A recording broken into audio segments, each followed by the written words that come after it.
आज के सत्र में आपका स्वागत है। हम सीकेडी की समझ और इसके क्लासिक लक्षणों पर चर्चा करेंगे और रोगियों को किन बात को नज़रअंदाज नहीं करना चाहिए इस बात पे भी एक फोकस करेंगे। आइए सबसे पहले शुरुआत करते हैं, सीकेडी है क्या। दुनिया भर में तकरीबन 10% और भारत में करीबन 15% को प्रभावित करने वाली एक ये दीर्घकालीन स्थिति है जिसमें गुर्दे धीरे धीरे अपना कार्य करना कम कर देते हैं। केडीको गाइडलाइन जो 2024 में पब्लिश हुई थी उसके हिसाब से सीकेडी को किडनी की संरचना या कार्य में असामान्यताओं के रूप में परिभाषित किया गया है जिसका स्वास्थ्य पर विपरीत प्रभाव पड़ता है और ये बीमारी कम से कम 3 महीने पुरानी होनी चाहिए। 3 महीने से कम की बीमारी को सीकेडी नहीं कहा जा सकता।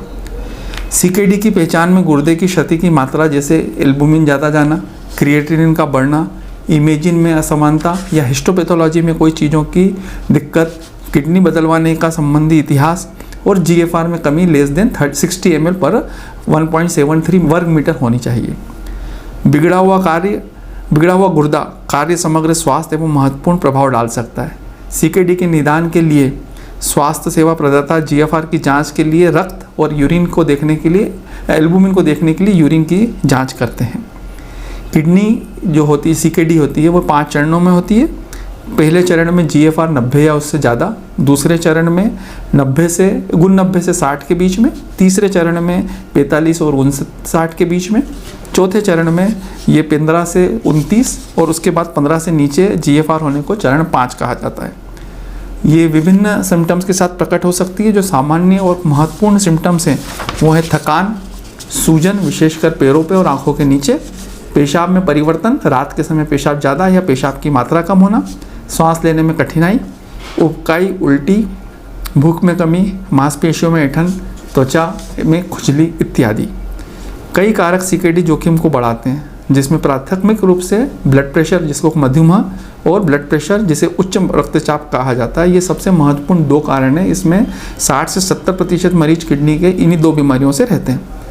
इसके अलावा पारिवारिक इतिहास, उम्र ज़्यादा, मोटापा भी अन्य कारण है जो किडनी की क्षमता को डिस्टर्ब करता है और नुकसान के कारण बढ़ाता है। सीकेडी की प्रगति को ही रोका जा सकता है, इसे हाल्ट नहीं किया जा सकता या इसे रिवर्स नहीं किया जा सकता।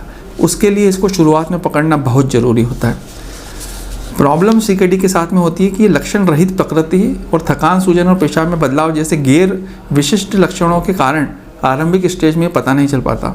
इसलिए मेजॉरिटी ये मान लेती है कि ये तो हमारे को किसी और वजह से हुई होगी। कोई भी किडनी के बारे में नहीं सोचता, स्पेशली यंग पॉपुलेशन में। बट इन सब छोटे छोटे सिम्टम्स को भी बहुत गंभीरता से लेके और जांच करके बीमारी को रूल आउट कर लेना चाहिए ताकि अर्ली स्टेज में बीमारी को पकड़ सके।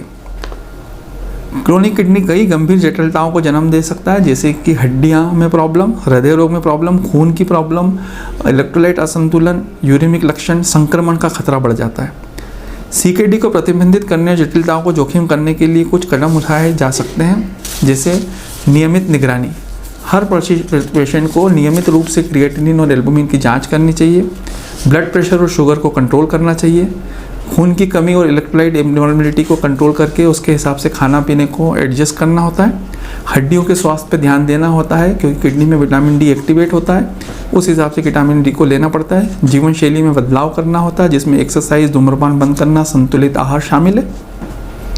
रोगी को शिक्षण, अगर पेशेंट को समझा दोगे तो पेशेंट बहुत सारी चीज़ें सीख सकता है और बड़े हुए मामले में डायलिसिस या किडनी प्रत्यारोपण पर के आगे बढ़ना पड़ता है। केडीको 2040 के दिशा निर्देश के अनुसार सीकेडी का निदान होने में कम से कम सालाना ईजीएफआर और एल्बुमिन की निगरानी की जानी चाहिए। उच्च जोखिम वाले रोगियों के लिए इन मापदंडों को साल में 2 बार और बहुत ज़्यादा जानने वाले 3 से 4 बार भी करनी पड़ती है। नियमित लक्षणों से क्या क्या फ़ायदे होते हैं? जो बताए फ़ायदे होते हैं वो है रोगी के बढ़ने की शीघ्र पता लगना। शीघ्र पता लगते हैं जैसे जैसे बीमारी आगे बढ़ती है आपको करेक्टिव मेजर्स भी लेने रहते हैं और पेशेंट को डायलिसिस और ट्रांसप्लांट के लिए तैयार किया जाना सकता है। जटिलताएं जो डेवलप होने वाली रहती है उसकी रोकथाम की जा सकती है।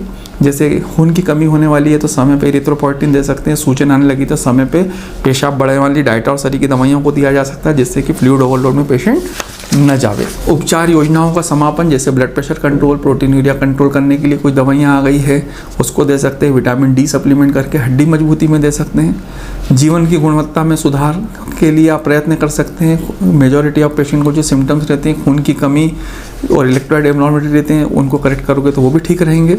और बढ़ चुके मामलों की तैयारी, जैसे हेपेटाइटिस बी का वैक्सीनेशन हुआ, फिस्टुला बनाना हुआ, मानसिक, शारीरिक, आर्थिक के तौर पर इंसान को डायलिसिस और ट्रांसप्लांट के लिए तैयार करना। अंत में नियमित लक्षण जांच, सीकेडी प्रबंधन को शीघ्र पता लगाने, जटिलताओं को रोकने, उपचार योजनाओं को अनुकूल करने, जीवन में गुणवत्ता में सुधार करने, रोगियों को सशक्त बनाने और भविष्य की देखभाल की ज़रूरतों को तैयार करने में महत्वपूर्ण भूमिका निभाती है। सीकेडी को प्रभावी ढंग से प्रतिबंधित करने के लिए सक्रिय रहना एवं अपने स्वास्थ्य टीम की देखभाल के साथ काम करना सुनिश्चित करें। धन्यवाद।